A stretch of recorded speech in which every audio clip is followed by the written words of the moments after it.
it's a powerful enough narrative in your mind that it is preventing you from becoming who you want to be. Non-consensual coaching is violence.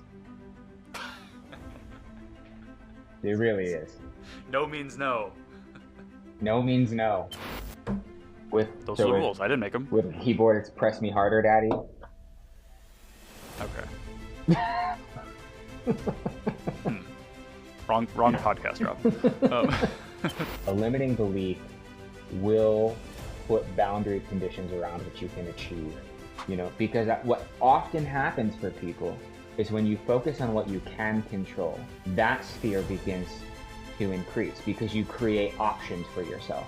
You first have to change your thoughts, which will then eventually change your words, which will then eventually change your actions, which will then eventually change your identity. I mean, you don't have to ask anybody else's permission. You don't have to influence anybody else or get anybody else on board.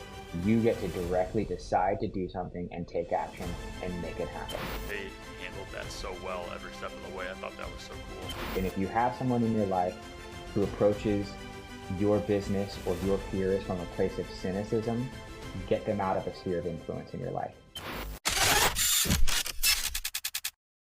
Rob, I got a story for you. All right, hit me with it. Have you ever set up a website? Like 15 years ago. So the answer compared to what it is now is no. Wait, hang on. What website were you setting up 15 years ago?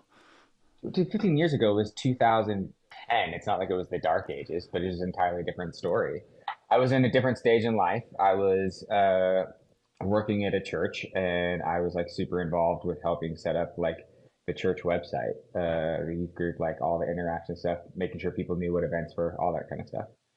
But buying domains, making sure that you got cool pictures, that your mission, your vision, your values, people know who you are, how to find you, that kind of stuff.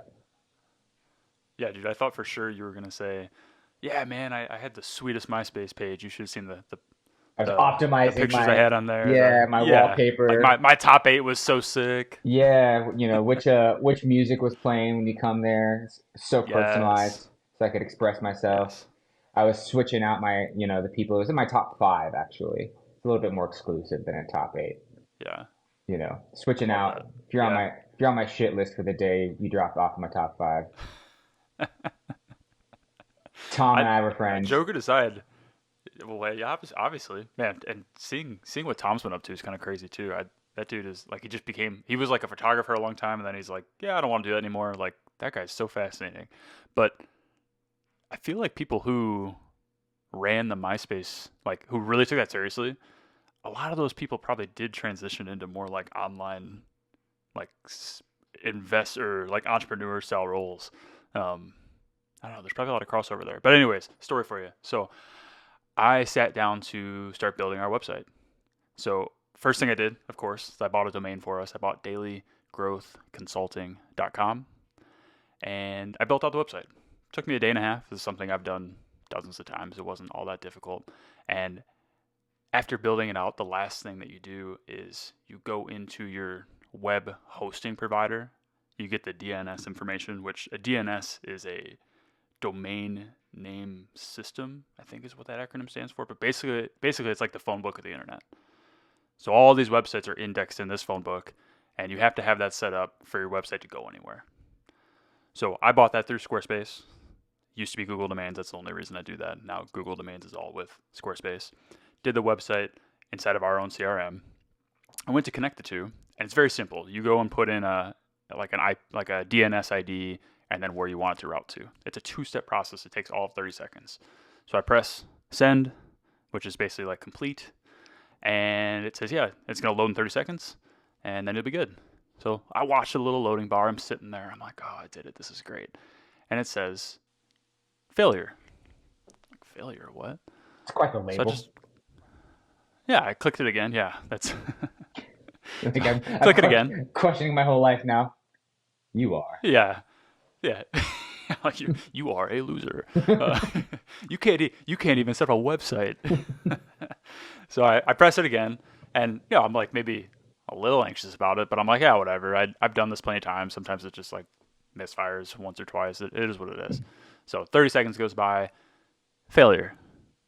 Now I start sweating a little bit because I've just put a ton of time into this website. I can't connect it to the domain, which basically means this website cannot be reached. Like it just doesn't have an address. So I've built this big beautiful website, all this functionality. You can book a call with us, all these cool graphics. Like I geeked out on it. You can't access it. So I do it again. Only this time I just slam the button harder, right? Thinking like that's probably what it was. It doesn't work.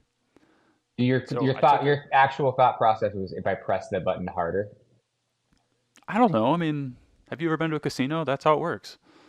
just throw it out Yeah. Yeah, well, with dice it's always softer, but with the slots it's always harder. with Those are so the rules. I didn't make them. with a keyboard. It's press me harder, daddy. Okay. Hmm. Wrong podcast, Rob. So so after doing this like 4 or 5 times, I took a page out of the Rob Matheny playbook and I said, look, I got to take a step back and figure out what's going on. Right, just pushing harder is not going to fix this problem. What is it? So I went and checked on Squarespace. Guess who didn't buy dailygrowthconsulting.com? This guy. I What'd you bought buy? dailygouthconsulting.com without the R. I mean, there's that. That could be a Yeah, there's problem. that. So, long story short, went and bought the right domain, hooked it up. Super simple. We now own dailygrowthconsulting.com and And there we go. dailygouthconsulting.com. It's anybody's guess as to which domain will be more popular and more accessed. I'm hoping Daily Growth. Can we get some cards that say Daily Golf Consulting? So you're going through this. You're pressing the button. Then you're hitting it harder. What are you telling yourself in this process? I was definitely. It's like going down. You've got this slide, and the slide is greased, and once you start going down, it's for me, it's very hard to go back up. And I'm just tipping over, and I think I was close to going down it, where I'm like getting increasingly frustrated. My mind is literally like, what the fuck is going on right now? Like, why is this not working? Because DNSs can be kind of fickle, right? When you buy a domain, sometimes they cause issues, and if it doesn't work, I mean that can become a day long tech problem. So I'm already starting to foresee, man, this is gonna suck. Like I'm gonna just this problem that I didn't have baked into my schedule this week. So your mind's spinning up. You're like, I don't have time It for is. this. It's just one of those. It's one of those entrepreneur things where I've been playing this game long enough that I think after 10 years, I finally learned, okay, take a deep breath. Let's figure out what's actually going on. But so many new entrepreneurs, especially me when I first started, and for my first probably 8 to 10 years, you kind of start seeing red, is what I call it. You start freaking Yeah, out because it's this problem that you don't know how to fix it, and as an entrepreneur, you don't have an organization behind you. Like you can't call up and be like, "Daddy, please fix this for me." It's you. right. The buck stops with you. Right, right. And probably my guess is it's not the big things, it's not the big strategic. What's our product? What's our offer going to be? It's the little things Yeah. like that that really get under your skin. So true. So true. It's like the littlest things too. It'll be just the most silly things, and I think you just fall in I would always fall into this pattern of like if you're not paying attention, if you're not mindful about it, I could really let some of those little things get under my skin and really take over Hmm. my day or even my week. Until I really got better at strategic planning, Hmm. I was a victim of I was at the mercy of little things like that. Oh Mm. man, I'm not gonna get into a long-winded story, but the first website I ever built was on Wix, which I 0 out of 10 do not recommend Wix for a lot of reasons. But I would have a problem on there, and instead of just being like, "Cool, I'm gonna dump this and like worry about it later," I would always call their customer service, which if I remember right, was outsourced, and I would spend 45 minutes on hold, and then I'd finally talk to somebody who clearly had less like ability to solve my problem than I did, and then I would just get frustrated and it would ruin my entire day. And I was doing this like I don't know, like once a week. I was totally self-sabotaging, Mhm. and this was my method. I mean, so you've used words in there, like in the last like 2 minutes, you've used the word victim, at the mercy, loser. I think you said at one point. Self-sabotage. Self-sabotaging, you said at one point. So one of the things I think it like is really important that I see a lot of leaders are helped by paying attention to is, there's like your surface level thoughts, like, oh, I don't have time for this today. And then there's like the labels that you start attaching to things and the frustrations. There's like the thing that's under the thing, right? Like if you step back and you're like, why is this DNS information not working? That on the surface is a smaller thing. But your frustration is coming from something that is like actually underneath of that, right? So if you think about, you go back in your mind a little bit, you're pressing the button, you're not getting anywhere, you're getting frustrated. Am I going to spend my whole day on this? You've got a past history of like calling customer service people and wasting your time for 45 minutes, an hour, a couple times a week. So what is you're pressing the button, you're pushing it harder. All of your rage, your aggression, everything from like all that history is going into it. What is coming in underneath of that? What's the what's the thought process underneath of that that's driving that emotional response? And I'll tell you in a minute why I'm asking. Well, when you first started saying that, I was like kind of rolling my eyes. Like, no, like it was just a button. I was trying to figure it out, or I was just trying to figure this out. The situation was frustrating me. That's it. Like, it's not that deep, Rob. That was my gut reaction, and then It's most people's gut reaction when I ask these kinds of questions. it is. But this is why you're the business tactics person and I'm the coach. Yes, definitely. That's exactly it. I've had enough conversations with you where I thought, okay, like let's play along for a minute. Let's give Rob the benefit of the doubt here. And even after just like letting my guard down for 2 seconds, the first thing that came to mind was, for me, I think it was misaligned expectations.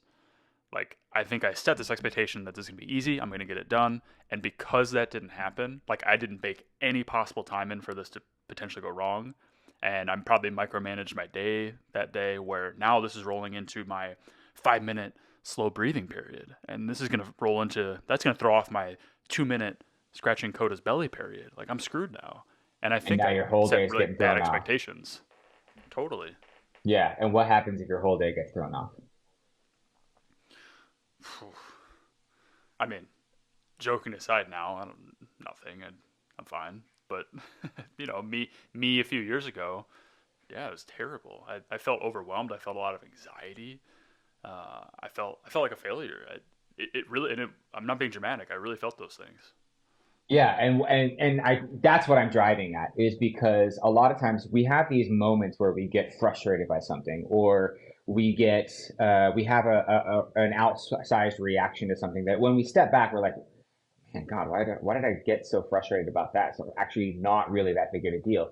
And the reason is because there's typically, the iceberg analogy is always like what you see on the surface is only about 10% of what's really there. 90% of what's going on for us in our surface reactions is happening in this under the surface, whether that be things that we're not expressing, so it's under the surface, or things that are even we're not even consciously making connections to that are under the surface that are driving that reaction. And one of the big things I hear underneath what you're saying is this concept that we talked about last week. We talked about in the previous episode and said we would kind of talk about this week, which is the idea of limiting beliefs. So if you're thinking, a limiting belief, just broadly, is any belief that you hold, whether unconsciously, um, that is going to prevent you from achieving your full potential. So if we're thinking about it from that perspective, you're getting frustrated because you can't file this DNS. You're thinking about, I didn't bake time into my day for this. I have other things to get to. I'm getting frustrated. You're applying labels to that, and some of them we apply like as a joke sometimes to ourselves. I'm such a loser. Like why isn't this working? But what is the belief potentially that's underneath of that could be driving that 10% reaction that's above the surface? Yeah, I had a mentor that actually explained this concept to me in a way that really hit home for me. I'll name him. My mentor, his name's Yasin Arshad, awesome guy. And this is a concept that I had been like brought to my attention many times, especially as an entrepreneur, whether it was in like coaching relationships or even my wife, truthfully, because she got into personal development a lot before I did, and I just thought it was all BS. And The way Yassine explained this that really helped me was he set this boundary in our relationship where he said, I don't let people that are close to me speak negatively about themselves, even if they're not serious. And I thought it was such a dramatic line to draw, but he was serious. I watched him cut people out of his life, cut people out of our organization for doing that because he felt like he didn't want to see people he cared about do that themselves, but he also felt like it was contagious to himself. Right? No, there was no self-deprecation, and if there was something that you were not good at, it always had to be followed with a yet. Did he share his Like, rationale hey, with you? oh, yeah, we've had probably hundreds of hours of conversations around this. What would you want to know about it?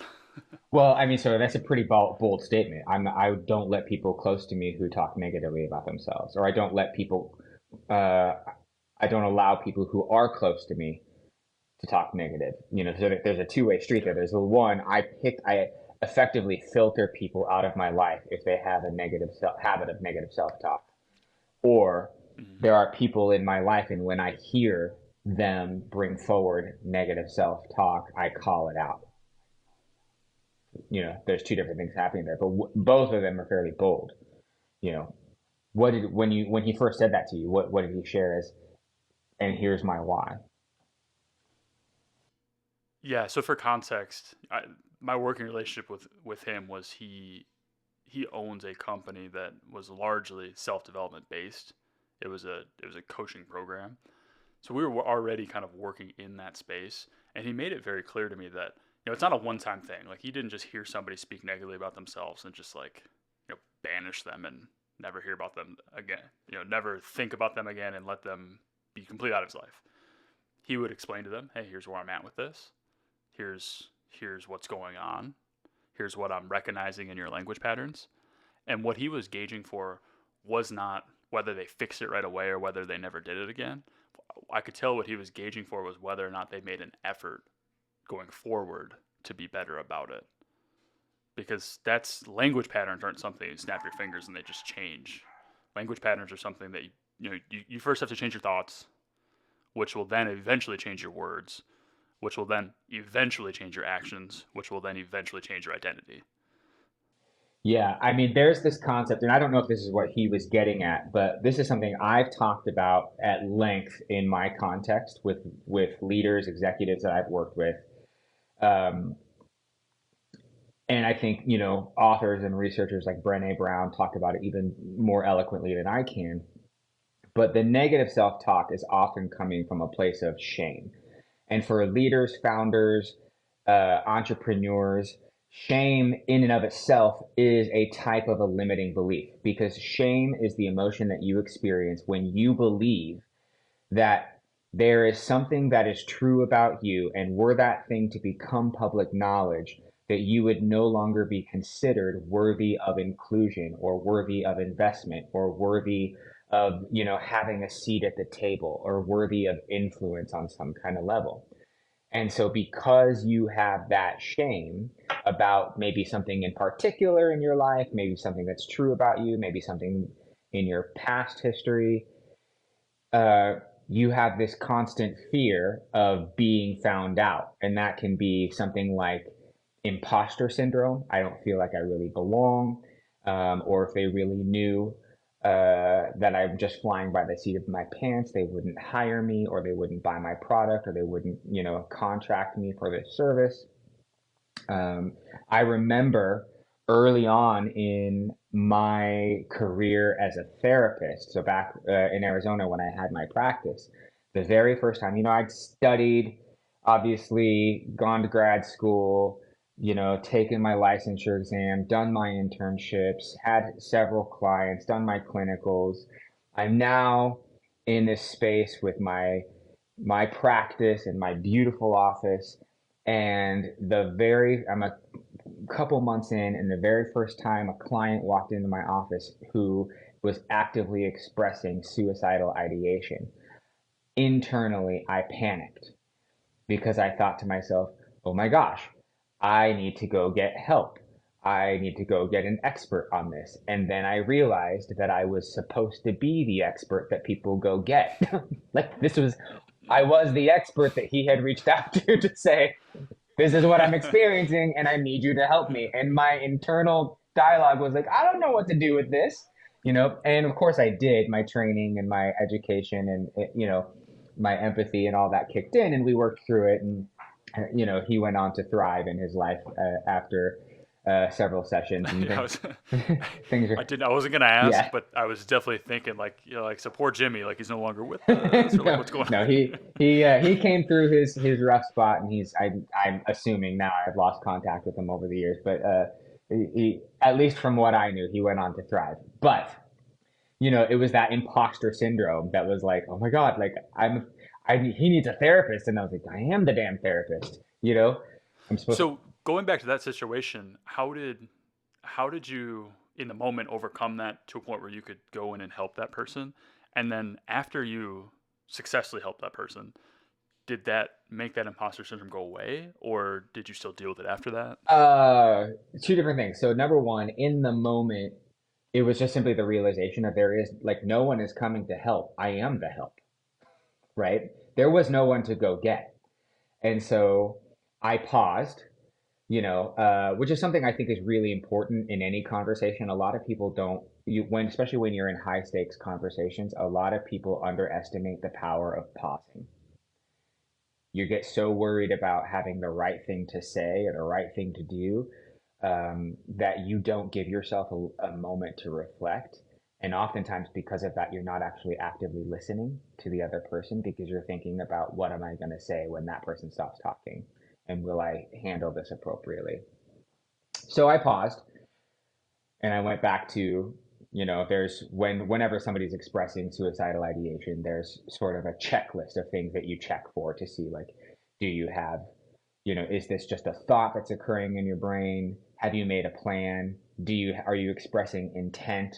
Do you have access to carry out your plan? And you kind of go down this checklist, and you're trained A to checklist that you already knew from your former from training, and education, and yeah, and from practice and from internships and having to pass, and so like you're clearly not flying by the seat of your pants. This is no, you yeah, have this yeah. skill set. Education and training kicked in this particular moment, and so I just started dialoguing with him and asking questions to kind of go down my checklist and figure out, And so we, in that particular moment, we got to the moment where I was like, okay, in hearing this, he certainly had the ideation, but he had not made a plan, had not, tried to get access to be able to carry out that plan. He wasn't even really expressing intent because he was freaked out about the thoughts that he was having, um, which is what triggered him to come see me. So his intent obviously was, I want to divert off this thought pattern, not, you know. So that gave me some breathing room, and we just sort of began to explore. And I don't remember the full, all the details of his case, but in the moment, giving myself pause. What do I know about this? What was I trained to do? And work with what I know, and then also to allow myself to be present with him in the moment and just shut out all of the. As a therapist, you're supposed to be what they call like a blank canvas. There's all this like dialogue and self-talk that you have in your head. The goal of a therapist to be able to like put that down and be present to the person. Now, obviously, you still want to have your training, you want to have your education, but all of your other stuff that you came into that room with, all of that goes away, um, and you need to be present to the person. Is it like that training is refined enough where you've got the idea maybe is you have enough reps in that the training can be like a static thing that's just there, but Yeah, then everything else clutter wise you're kind of clearing out. it's practice for sure. It's practice. You train. I still do it when I'm in coaching moments, or even with friends when we're just, hey, can I process with you, or I really need to talk this out. I tend to take all of my own self-talk dialogue, my own value system, even, and I set that aside for the moment, and I'm here, right? And try to be fully present with that person. So that's a muscle that you develop. So in that particular moment, I got through it. We came through the session successfully. We had a plan coming out of that session, and it was great. And so to your second question about did the imposter syndrome go away, I would not say it went away, but what did happen is because I gained confidence the imposter syndrome wasn't as big of a deal the next time. And each time as I showed up, came forward with my skill set, was able to actively use that skill set in an effective manner, the imposter syndrome diminished a little bit more and a little bit more. Never fully went away, but I soon began to listen to the imposter syndrome as just one voice in a myriad of 1,000 other voices happening in my head, and not just the loudest voice in the room, if that makes sense. Yeah, so you said it never fully went away. Let's just say that first time when that client walked in, and it sounds like you basically had like an oh shit moment for a second. Let's say that was, your imposter syndrome cranked up to 90% or 100%. Now, a year later, 2 years later, 5 years later, now, are we talking about 50%? Are we talking about 10%? It's like a really quiet voice. Like, what did it get down to, and how long did it take if it never fully went away? Yeah, so this is a really interesting concept. I think it's tied to limiting beliefs, and I think at some point we'll bring this back around to how this impacts entrepreneurs as well. But there's a really helpful concept in a book that I read several years ago. I used to give it out to executives all the time, called The Four Agreements, and I can't remember who the author is, but somebody. You sent that book to me a long time I ago. did. I did. Somebody who reads this can put the author's name and stuff in the comments, possibly. But in that book, there is this concept of the mind called the mitote. It comes from indigenous tribes in southwestern America, their concept of how the mind works. We often think about the way that the mind works as if I have this consciousness that is in the driver's seat of my brain, telling my body and my will what to do so that I go about the world and enact whatever my consciousness, the driver behind the steering wheel, tells it to do, right?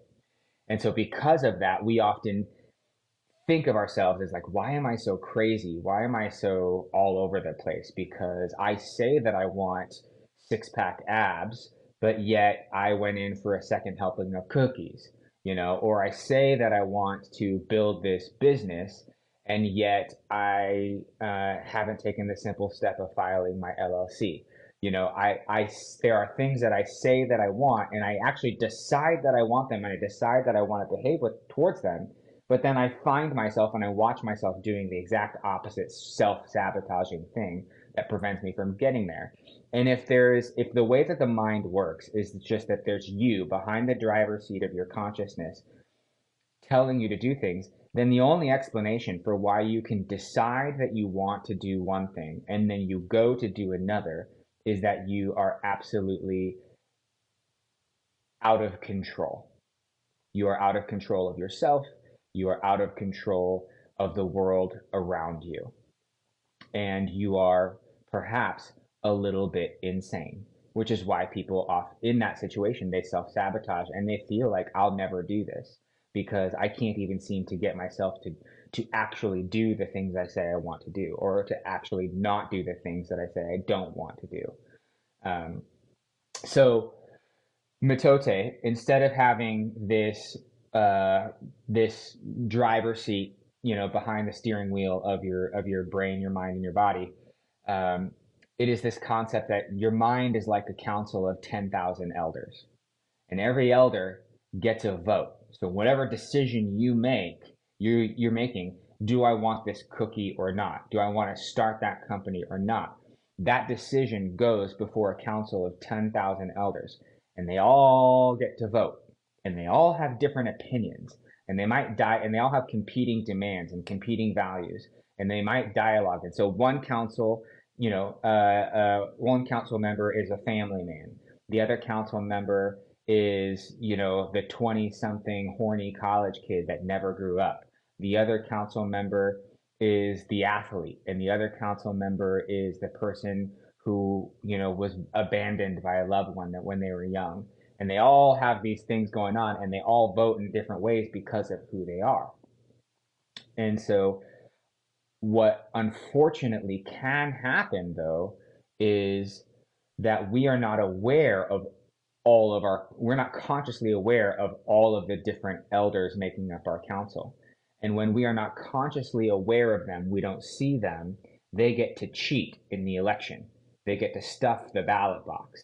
And so if I've got a council of 10,000 members, but I'm only aware of 100 of them, the other 9,900 are cheating every time I make a decision because they're playing underneath the surface and they're pushing me with desires and fears and priorities and values that I am not consciously aware of.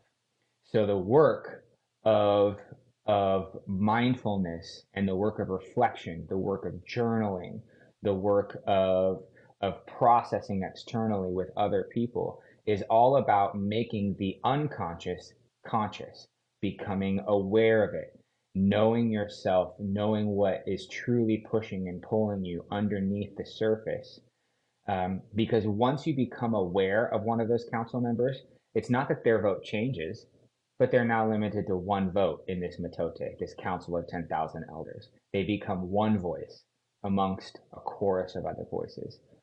And so for me, with the imposter syndrome, um, when I was unconscious to why it was there, what unconscious members of my council of 10,000 elders were causing me to have imposter syndrome because of fears, competing values, competing priorities, past histories of failures, all sorts of other things going on there. They got to stuff the ballot box and they got to make that imposter syndrome feel really big and really difficult to overcome. But as I spent time with mentors, reflecting, journaling, doing mindfulness practices, I became aware more and more of what was happening under the surface. And now each of those things is just a conscious member of my council of 10,000 elders. And what I also began to learn is I have thoughts and feelings, but I myself am not my thoughts and feelings. I began to learn how to detach from those things and to be able to externalize them and say, here's a thought that I had, or here's a feeling that I have. That thought and that feeling, they're not me. They're thoughts and feelings. But I am the observer looking at those things. And it turns out I don't have to believe everything that I think. And it turns out that while I can't talk myself out of how I feel, my feelings are important. They're real, they're valid, they make sense given their own context. That doesn't make them true and it doesn't make them aligned to my values. And so I get to validate and soothe those feelings without behaving from them if they're not helpful for me. And so that's what I mean when I say the imposter syndrome never went away, but it got to be just, I am not an imposter. There's this thought of imposter. There's this feeling of imposter syndrome, and it's one piece here. And I don't have to, I can soothe it, I can validate it, I can say, this is great, but it doesn't have to determine how I behave. I love that part of it because I thoroughly enjoy when something allows us to control our own destiny, which to me that is. I think a lot of people experience emotions or feelings and they do say this, the story they tell themselves is this is a part of me, right? I am anxious. I have anxiety. I have imposter syndrome. I am imposter syndrome, which that becomes not just a limiting belief, but it is literally limiting. Like it is a glass ceiling on what you can become. So I love that part of it where you detach it because it allows you to take ownership of it in a way where it allows you to control your outcome then. Something else that I had explained to me once because I you had explained that to me a long time ago and truthfully when you first told me that I think it might have been more overwhelming than like I didn't have much of a concept of anything in that like self-development psychology space. So I didn't have it was a lot for me at once I think. And what it felt like was, yeah, you've got these 10,000 elders, you might only know of 100 of them. And it's like, well, great. How am I ever going to win an election if I only have 100 votes? Like I felt like I was powerless in that situation. But I reframed that eventually down the line to that is probably true. There's probably all of these elders that have votes that I don't know about, but how I can start to influence them and steal their votes back is by taking actions.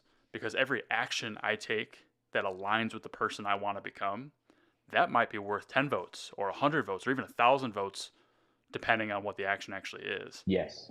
Yeah. Now you're talking about this, like the sphere of influences, right? Oh, Jesus. Hearts now? Come on. We really got to I figure out turned how mine off. to, I got to figure out how to turn that on my end. All right. So one of the activities I ask executives to do a lot, especially when we're dealing with limiting beliefs or we're dealing with fears. Um, I ask them to take out a piece of paper and draw some circles. So a circle within a larger circle within a larger circle. In the innermost circle, this is your sphere of direct control. Um, and I ask them to list what are all the things that you have direct control over in your business or in your life. And by direct control, I mean you don't have to ask anybody else's permission. You don't have to influence anybody else or get anybody else on board.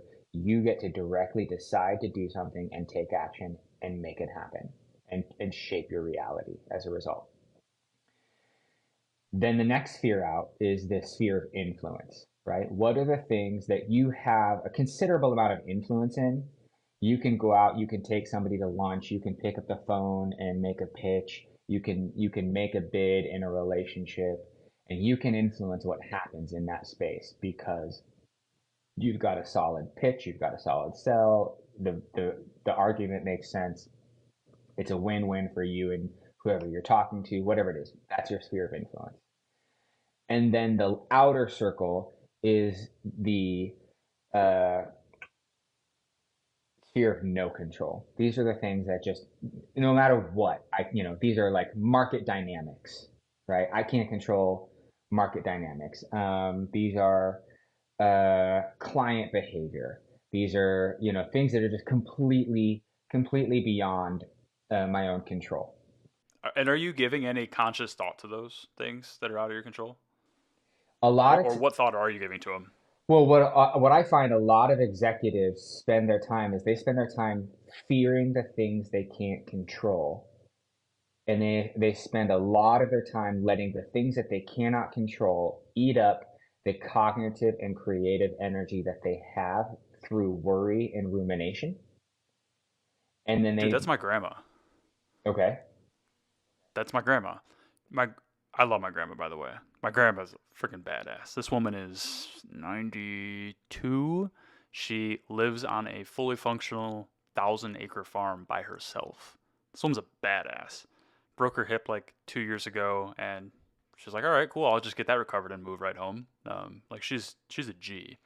But something that I don't love about my grandma, and grandma, if you're watching this, just kidding. I know she's not. Uh, close your ears, don't read the captions. She actually can't hear anything, so don't read the captions on this, Grandma. Stop reading for the next 30 seconds. Uh, she watches the news every day, and then she recites that to me when I call, because I call her every afternoon on my afternoon walk after I'm done working, and she tells me about all these things that are going on in the news. Like, did you see that flood that was in Utah, or did you see those kids that got hit by that tornado and it threw their bus across the entire county in Connecticut?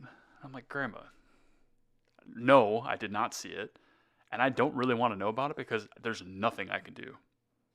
It's that is just bringing such an unnecessary negative energy. So that's my grandma, right? It's people that don't watch the news. Like, who cares? yeah. I mean, so what I tell executives is those things that are in that sphere of things that you can't. They might be things because they still might be things that impact you. This is the sphere of awareness. I might want to be aware, but I don't want to spend a lot of my energy. Like I need to be aware of market dynamics. I can't control what the market it looks like, but I do want to be aware of it and I do want to allow it to help me drive some strategic decisions, right? But to your point, I mean, in a personal context, I watch the news.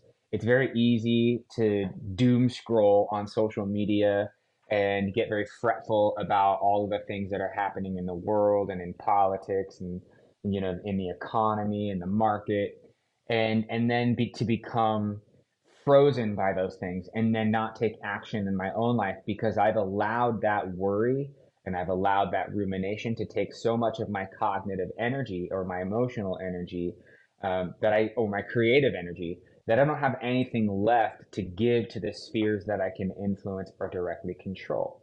So the coaching aspect is, how can we flip that on its head and say, instead of focusing so much on what you can't control, obviously let's put that to the space of awareness, but let's focus, you know, 75, 80% of your energy on the things that are directly inside your sphere of control, and then the things that you can influence. Because what often happens for people is, when you focus on what you can control, that sphere begins to increase because you create options for yourself. When you're on, when you are, a lot of people, this happens in their finances. They get so worried about their finances. Um, well, don't worry about, markets and all that other stuff right now. Focus on what you can control.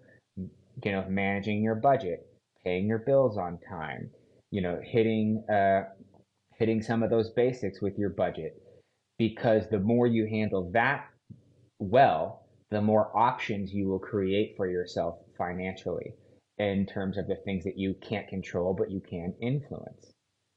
And the more you handle that well, the more will move out of that sphere of complete lack of control into the spheres of influence and direct control. And there's always going to be things out there that you can't fully control, but that you do want to be aware of. I might want to be aware of, whether it's a buyer's market or a seller's market in real estate right now, because that might guide some decisions I'm going to make. I might want to be aware of what interest rates are looking like right now, because that might decide whether or not it's time for me to take out a loan or not. I might want to But be where do you draw aware the of. line?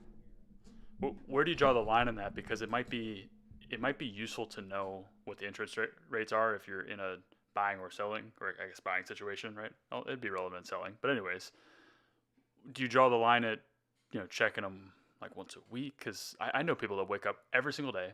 They check the local real estate market. They check what the interests are. They check what they check literally every morsel of information that's going on for 2 hours. Is that helpful? I think you have to make a match between the cadence of information seeking and decision making, right? So, um, for me, uh, I'm not a real estate investor. It doesn't make sense for me to check the real estate market stats on a daily basis. You know, we have some personal goals of potentially buying or building a house. Paying off our mortgage, doing some things like that. We have things that we'd like in the future, so it kind of makes sense. I don't know, once a month or so, I'm like, hey, what's going on in the market now? What are the conditions like? Out of curiosity more than anything else. I don't pay any more attention to it than that. But if you look at my own book of business at work, I've got KPIs, and we've talked about this in previous meetings. I've got KPIs that I check every single morning. How many, how many patients do I have booked? How many open appointments do I have? What's my appointment capture look like? How many procedures are occurring? Who's called in? Um, what is uh, what are my open positions looking like? You know, um, do I have any kind of quality or risk metrics that are triggering me that I need to take action on today? Those are things I check daily, because I can take daily action on them to pull those levers and to optimize that. But there are other things, strategic data that I get from, we contract with a company called SG2, where we get strategic market data to do planning, right? For, where should I put an extra clinic? Do I need another doctor here or there? I think we get updated SG2 data, I think it's every 3 or 6 months.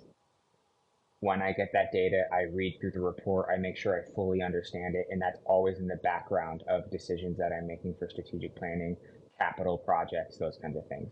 But I'm not looking at that data on a day-to-day basis. So there has to be a match between the cadence of your decision making and then the cadence of your information seeking. What I find, and going back to limiting beliefs, is the people where there's that mismatch is because they are engaging in fear processes because of limiting beliefs that they have. Maybe the limiting belief is around, I don't know what I'm doing. Maybe the limiting belief is, life is not fair and I'll never be able to get ahead. Maybe the limiting belief is my competition is so much better than me and I'll never be able to compete in this space. Maybe the limiting belief is I mean, you name it, variety of things that could cause people to have a mismatch between their information seeking, because information seeking is one of the ways we manage in uncertainty.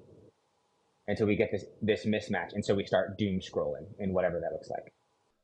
So let's say you're dealing with a specific limiting belief, right? So we're not talking about coaching somebody else. Like you yourself are going through it.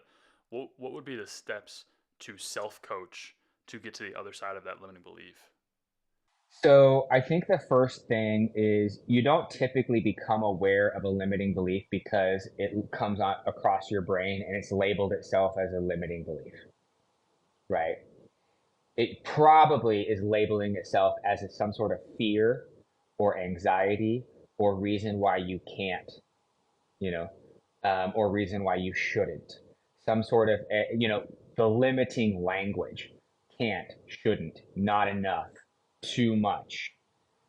All when you start to hear yourself having those thoughts, part of it is being able to recognize um, those kind of thought patterns as there is a belief system underneath of those. And so this takes practice, right?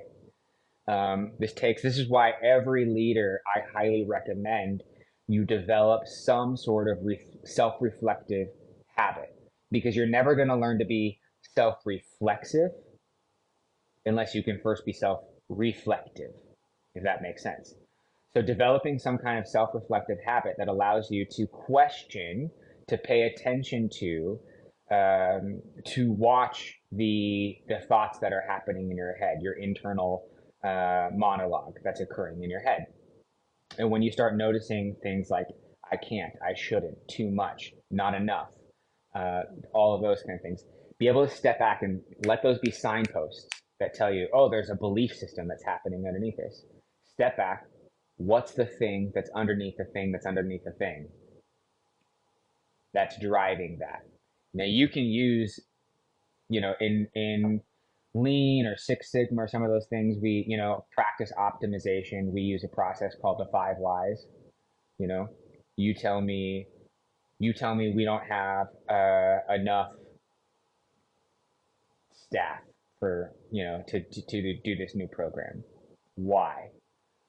Well, because um, I haven't been able to hire anybody, and I have 6 open positions, and I haven't been able to fill those positions.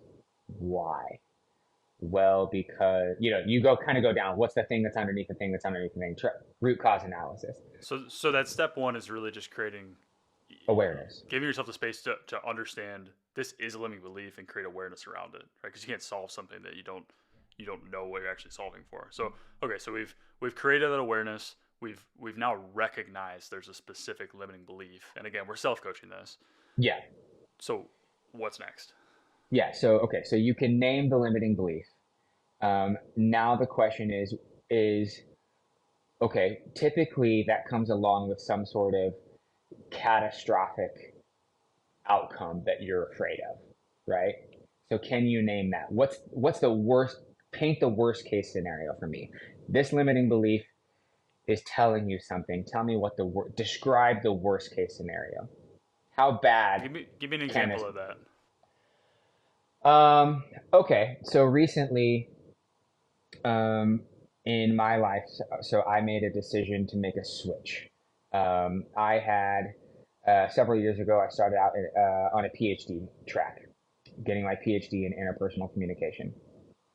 Um, I got all the way through my coursework, got all the way through my qualifying exams, passed my qualifying exams, passed my defense.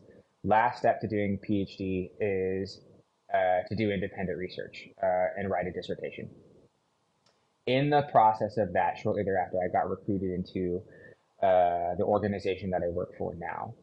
Um, and what I did not anticipate is a couple of things. One, I did not anticipate that the career track that I ended up on would be so dramatically different than what I was on when I went into my PhD. And that therefore my PhD would become, while my career track is one that I find a lot of satisfaction and joy and fulfillment in, it is not one that would benefit from my PhD. That's one thing. The other thing is that didn't anticipate working in healthcare in a global pandemic and how crazy that would get, and how for probably a couple of years I wouldn't be able to focus on anything in life other than getting through this pandemic, right? And so for a variety of reasons, I began to think about, oh, 6, 9 months ago, about does it even really make sense to try to finish? Because what was happening for me was my PhD was weighing on me psychologically. And every day I wasn't making progress on it and getting my dissertation done, I was starting to feel like a failure. How did you label that? Like, what was the label you put on that limiting belief? Like, when you finally created awareness around it, what was it? The first label was failure. It was, you're not getting this done. And I asked the question, and what if I don't get it done?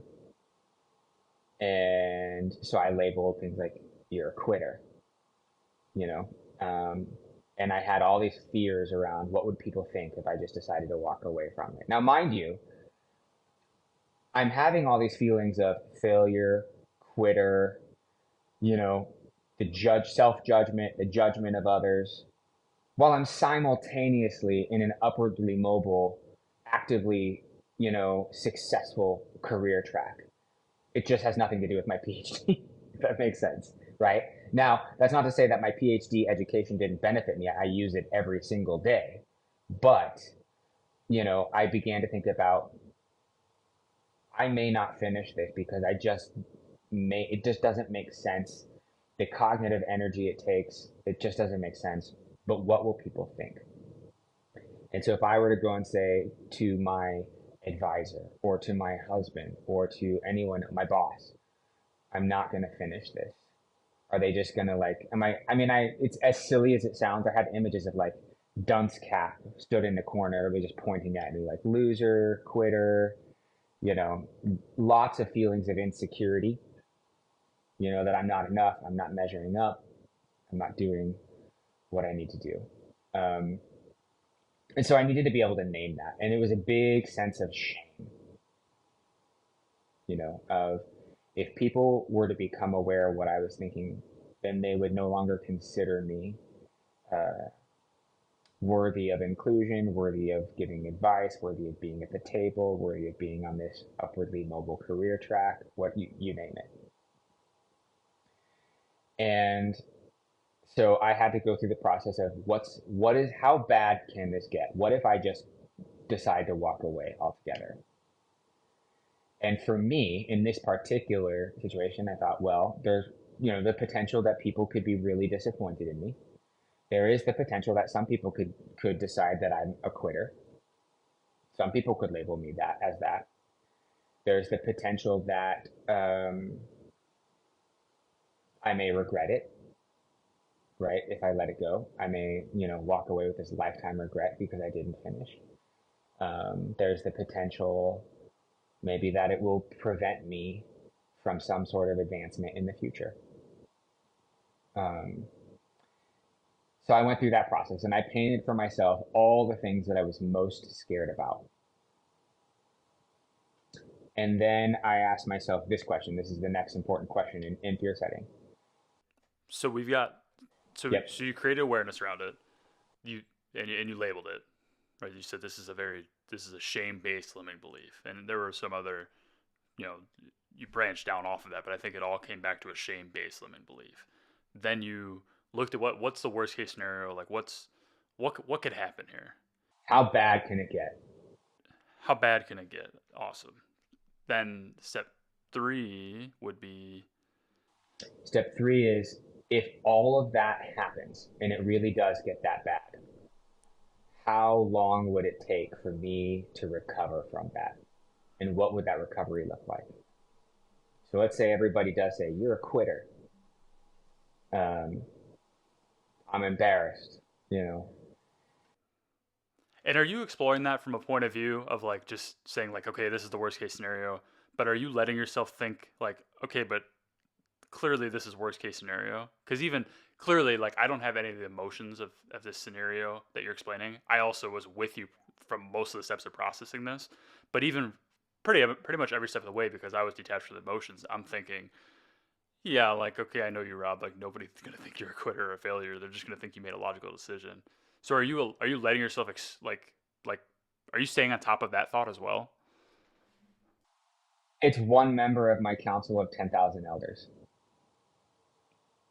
right? There's the worst. If the worst case scenario didn't feel like a real possibility, you wouldn't be afraid of it. So if you can simultaneously say, yeah, but that'll never happen, then it's not really your worst case scenario because you don't really believe it's going to happen, you know? So you have to legitimately be afraid that this is a real possibility. Now that might not be grounded in anything that anyone has ever signaled to you in the way that they would treat you, but that doesn't matter. Your feelings, remember, your feelings don't have to come from a place of data. Your feelings are just your feelings. They come from oftentimes a sense of danger. So you get the fight, flight, freeze, fawn, response going on in there, or they come from a sense of a reward and enrichment, and so you have those positive emotions. But they don't necessarily always come from a place of data. You can literally imagine a scenario in your head, and that imaginative scenario can trigger your fight or flight or your reward and reinforcement responses just by virtue of because your endocrine system can't tell the difference between what's happening in your external environment and what's actually just only happening in your head. It doesn't know the difference. And so your feelings don't have to be attached to reality. So we've established that those feelings are valid and you're never going to shame yourself for having had those feelings. But if we're looking at this worst case scenario and it's something that's not rooted in data, it's something that is strictly an emotion, is it worth stopping and instead of going through the exercise of saying, okay, well, like what's if this happens, how would I recover from this? Is it worth stopping and saying, well, hang on, maybe I should challenge this belief. Like maybe I should pause right here and challenge this first. Just as a very silly example, let's say my worst case scenario is that I'm going to get stomped on by a dinosaur. Right at that point, then should I stop and say, okay, great, that's I guess my worst case scenario, but that's also not realistic, and find a real worst case scenario? Yes and no. And here's why. Remember, if something is a limiting belief, by virtue of that label, it's something that's preventing you from taking action to become the fullest, realization of who you want to be. So it's it's a powerful enough narrative in your mind that it is preventing you from becoming who you want to be. And so for that reason, whatever it is that holds power over you is worth exploring. Even if that thing is a worst case scenario that has minimal likelihood of actually occurring. It holds enough power over you that you can't just say, well, that's dumb or that's not likely to happen. You can't talk yourself out of that feeling. You've got to work your way through it. Does that make sense? So you can acknowledge like this actually when I really stop and think about this, let me challenge that belief and tell myself this is very, very unlikely, which can help you feel better. But even things that are very, very unlikely still can happen and sometimes do, right? So, and it's likely enough, at least in your mind, that it's holding power over the actions that you're willing to take Hmm. or not willing to take. Okay. So we've established the worst case scenario. We've then looked at, well, if this actually happens, how long do I recover from it? So for you in your PhD exploring it, what did that look like? So for me, it was okay. I would have to, in order to walk away from my PhD, I'd need to, talk to my advisor, have this conversation with my advisor, officially withdraw from the program. I'd need to start letting people know because everybody in my life knew that I was doing a PhD. So there's a little bit of like having to like kind of come out to people as walking away from my PhD, right? Especially other people from my PhD program, colleagues and things that I've been friends with over the years, people at work, and then I'm gonna have to deal with how they respond. Um, Now, what I was able to tell myself is in reality, because I'm on a career track right now that will not benefit from getting that PhD, it won't change anything about my day to day at work, other than potentially how I frame myself and how people view me, but it won't change my position, my title, my salary, any of that kind of stuff. Which I think we've both probably found from experience, we severely overplay how relevant we are in other people's views. Correct. Correct. Yeah. So, so I ended up saying, well, even if, everybody thinks I'm a quitter and just like this is really has a negative uh, impact on how people view me. My job's not changing. And the reality is, in my current role, I have 5 years of a history of success that have nothing to do with this PhD. It will not change the points I put on the scoreboard in this career track, and therefore, it's not likely to change what people are willing to entrust in me moving forward. Right. So I thought, all right, I'll probably have to go through a couple of months of uncomfortable conversations. Um, Probably need to rethink about a little bit of rebranding on my LinkedIn and on my CV.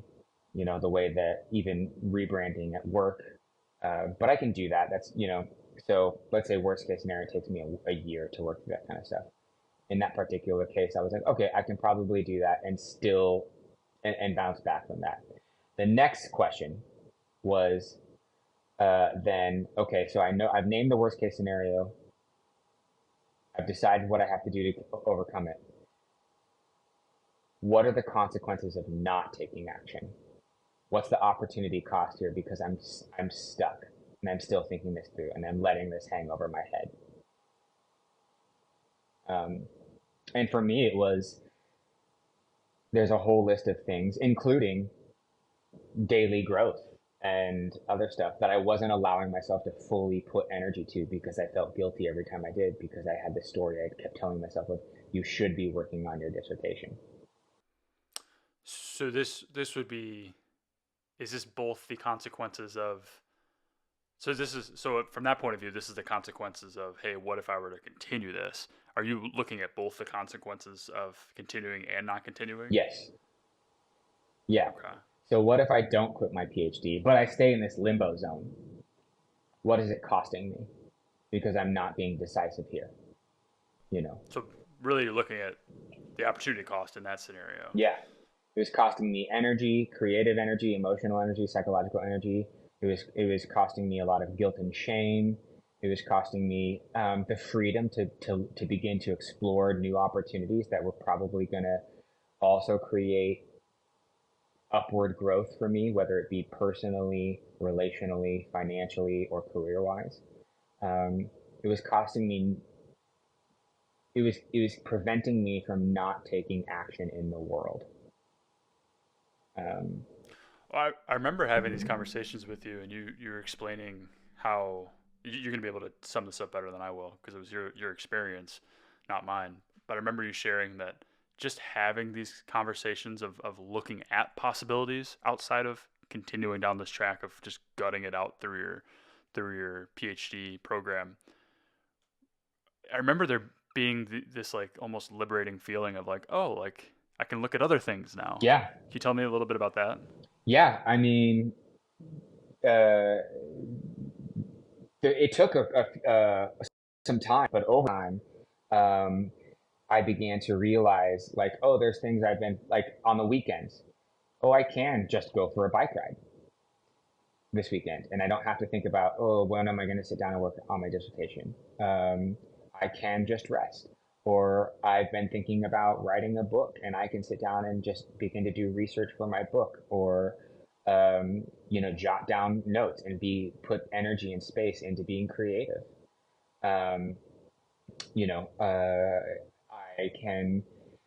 you came to me with like, hey, would you like to do, a podcast? Would you like to, let's, go into consulting together? I think these are the skill sets that we bring. And I actually could pause and say, yeah, I could consider that because I have the space now in my life to consider that. Mm. And So it freed up a lot of bandwidth for you. 100%, I'm doing and engaging in new opportunities now that 3 months ago I would not have even been open to. So so it's freed that up for me. And so the final step with that fear setting is then take action, um, and take little steps, gain some confidence. You So know, at this point, you've already made that decision. Like, hey, yeah, yes, right. So you've gone through the process of. We'll recap again. So you create awareness around the fact that there's a limiting belief, and for you, it's shame of potentially leaving a PhD program that you've already got this massive sunk cost into.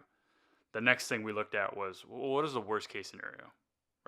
What's if I left? What's the worst possible doomsday events that are going to follow? What's the butterfly effect?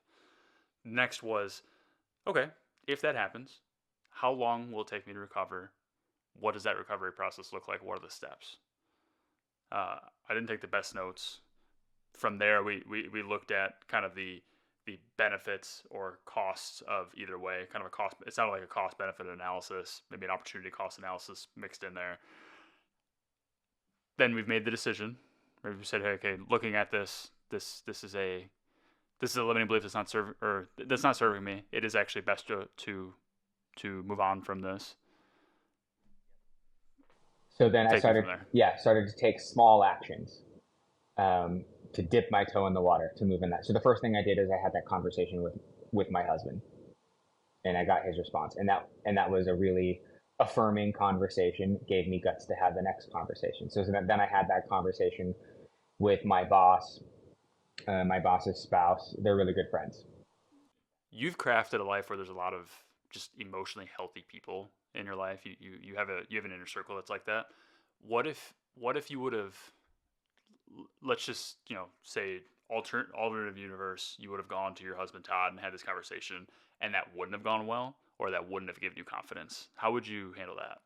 Well, there's two possibilities for why it wouldn't have gone well.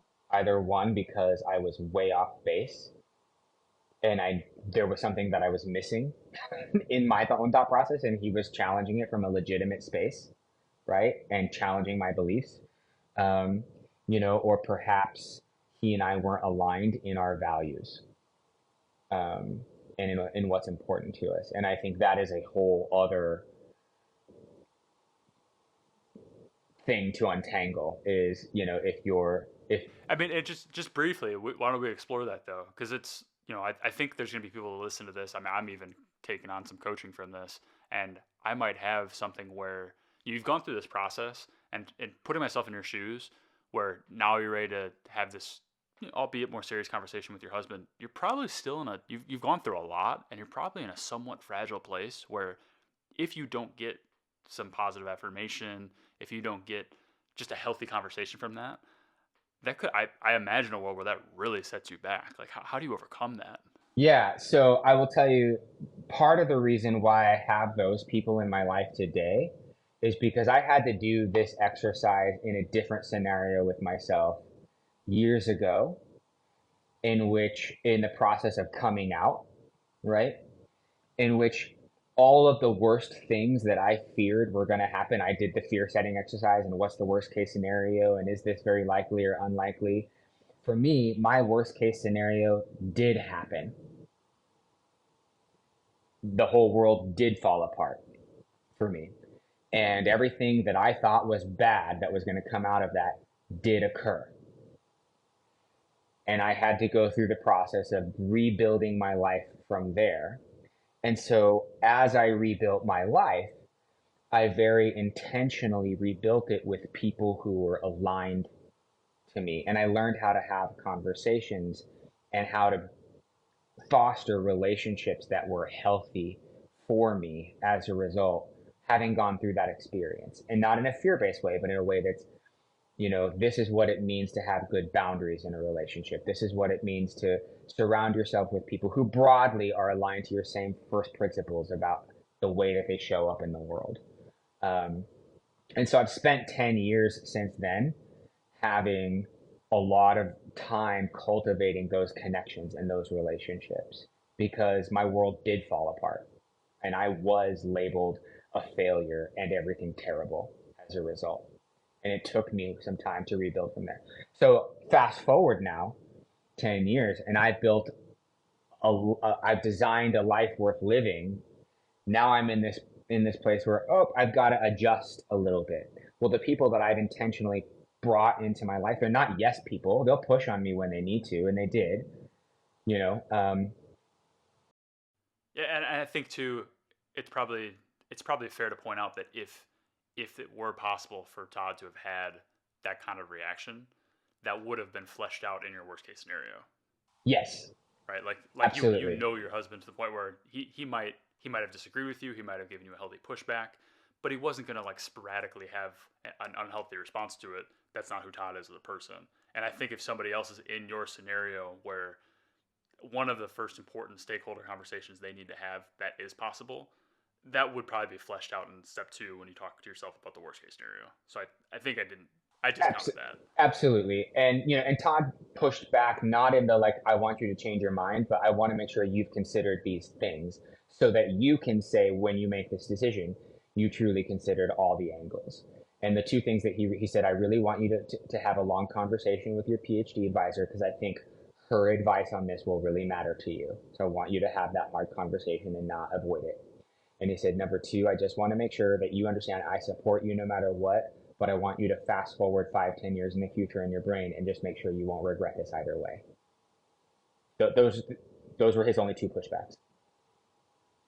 So yeah, so Todd had a very healthy response to that. Yep.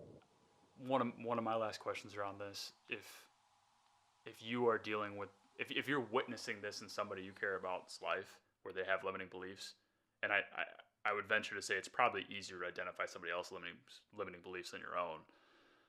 Would that be fair to say? Yes. Yeah. So let's say you identify somebody else's limiting beliefs, and maybe I mean it could be someone you're working with, it could be a business partner, it could be an employee, but it could also be a spouse. Uh, what's the right way to support them? The right way, depending on it depends on their relationship with you. In an employee situation, I have an operational goal. I certainly want to support my employees as much as I possibly can. I want to coach them through getting them to where I need them to go. But I also, at the end of the day, I do have to achieve a certain outcome with them, right? So that context can change versus whether if it's a friend or my spouse or a family member that comes to me, they don't report to me. They're not responsible for specific outcomes. We are two people engaging in a mutually beneficial relationship. And so, in that setting, the latter setting, one of the practices that I often have is I ask, what is the best way for me to support you right now? I'm hearing you share this. Are you looking for feedback? Are you looking for coaching? Are you looking just to externally process? Are you looking for me to join you in your feelings and really just empathize? And yeah, that sucks because all of those things can be valid. Um, but what I try not to do is I try not to step into a space with them that I haven't been invited into. Because if I That's haven't been good. invited into that space with them, then nothing that I'm going to say is going to be helpful in the moment. That's good. Yeah, because if somebody's in the mode of needing to just vent and have somebody like come give them a hug and empathize with them, and you instead go into coaching mode or giving like harsh feedback, ooh, Yeah. Non consensual coaching is violence. It really is. no means no. No means no. No means no. And there are times people do not want to be coached, honest to God. And so I make sure that I don't step into a space they haven't invited me into. Now, I'll say I have a relationship with a lot of people in which that's the presence I have with them. Friends and we goof off and we're ridiculous in many moments. And then there's other moments when they're like, I really want your input, or I really want to use you as a sounding board. And so I do often end up in that space with people. Um, I should say this too, just to kind of close the loop on the story. So for for my dissertation, what ended up happening, I had all these what I was scary conversations. They all ended up being very supportive, very affirming. And not only did my in this case my worst case scenario not occur, but a better case scenario that I had not even considered as an option actually was presented. So I ended up getting a terminal degree out of my PhD anyways, because when I talked to my advisor, she said, well, you've already achieved everything that you need to have a terminal master's degree. So we can pause here and we can issue you a terminal master's degree out of this. You've already done, and then she invited me to, we're rethinking how we do graduate education. And I think some of your experience could really be valuable to that conversation. Would love to get you in contact with people. So actually a better case scenario than what I thought was happening is what came out of that. When you shared that you were going to have that conversation with me, I remember that conversation with your advisor was one of the maybe two or three, I would say, events or like worst case scenarios that you had built up in your mind, if nothing else, because you really respected that person's opinion. And therefore, because you were, it's just a vulnerable place to be. If their opinion was negative, it would have really affected you. But then after hearing how that conversation went, I remember that being such a pivotal thing Oh, for it you. changed Do you everything. do you remember do you remember what the first thing they said to you when you told them was? Yeah, she said to me, she said, well, first off, I want to say it is never my place as an advisor to tell one of my advisees to quit. If they want to stay into it, then I am here for them. I will walk them through the process. In this particular case, I've been waiting for 2 years for you to come to the realization that this track no longer makes sense for you. And it's just slowing you down in achieving what you can go on to achieve.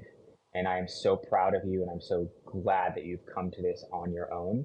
And guess what? Also, we're going to get you a terminal degree out of this because you've earned it already. And I remember everything just went like I got emotional, the weight lifted off my shoulders.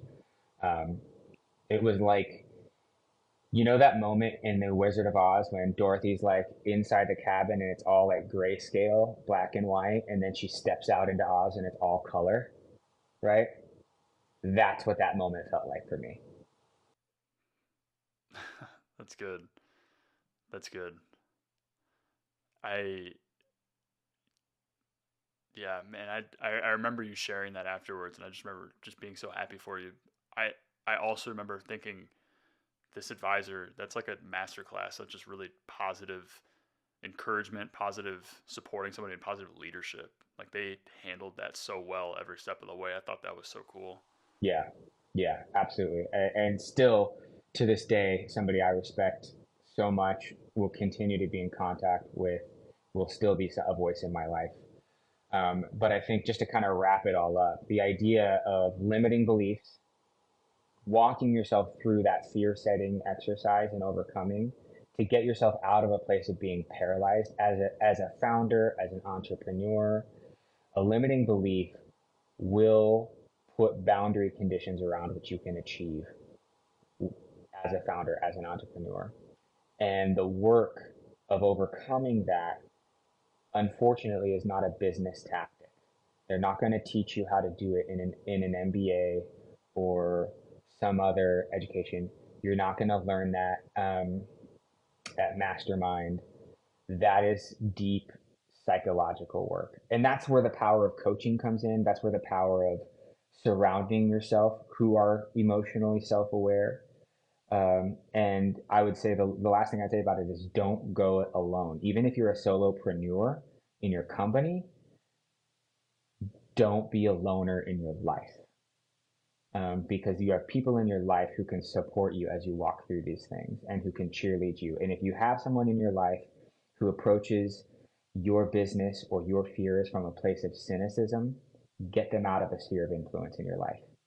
You need people who will open you up to possibility while still being realistic soundboards and who will support you to push yourself to to be as expansive as you possibly can be in your psychological state, to see the world from a place of abundance as opposed to a place of limitation. That's good. That's why I partnered with you, man. I knew I could build another $1 million business. That's I can do that in my sleep. But I just wanted some free coaching along the way. So thanks, man. I think we'll cover that. I'm not too worried. Yeah, Cool. yeah. I think that's it. That's the That's pod. that's the pod.